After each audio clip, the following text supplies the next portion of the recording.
আচ্ছা কোনছে আল্লাহ বড় না মানুষ বড়? ধরো গাদা, তুই কার হাতে কার জোড়া দেশ? কোড়ায় আল্লাহ আর কোড়ায় মানুষ। যেটা কবার কইছে ওইটা কন। আল্লাহ বড় না মানুষ বড়? আল্লাহই তো বড়। আল্লাহ বড়, তাহলে আল্লাহর কথা না হইনা মানুষের কথা শুনেন কে? তুই কি কইতাছস? কি আর আল্লাহর কথা মানে না মানুষের কথা মানে? হ্যাঁ, কি আর মানুষের কথা শুনেন তাই না?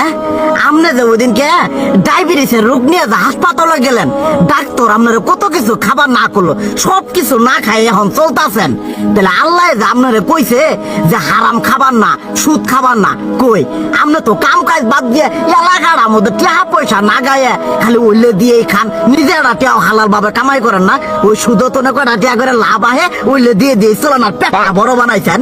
শুনেন একটা কথা কই, হারামের কোনোদিন আরাম নাই। হালাল পথে রুজি রোজগার করেন, প্রয়োজনে এড়া বেলা কম খায়েন, তাও শরীর পিণ্ডও ভালো থাকবো, কোনো রোগ বেদও হবো না, আরামও পাবেন, আল্লাহও খুশি থাকবো। তুই আমার এইভাবে বুঝাবি আগে কইলি না কে? আসলে এই বিষয়টা তো আমি কখনো মাথায় এইভাবে নেই যে আমাদের কখনো ডাক্তার নিষেধ করলে ঠিকই আমরা নিষেধ মানি, কিন্তু উপর আল্লাহ যে কত কিছু নিষেধ করে দিয়ে সেটা মানি না। আর এই যে হারাম পথে টিয়া পয়সা কামাই করতেছেন, শরীরের মধ্যে দুনিয়া রোগ বেত হয়েছে, দেখা যাইতেছে যা টিয়া হারাম পথে কামাই করতেছেন তার তো বেশি টিয়া মনে করেন জ্বলে যাইতেছে গা বেশি। আজকের পর থেকে আমি আর এই হারাম সুদ খামো না, আমি হালাল পথে চলবো, হালাল টাকা পয়সা ইনকাম করবো।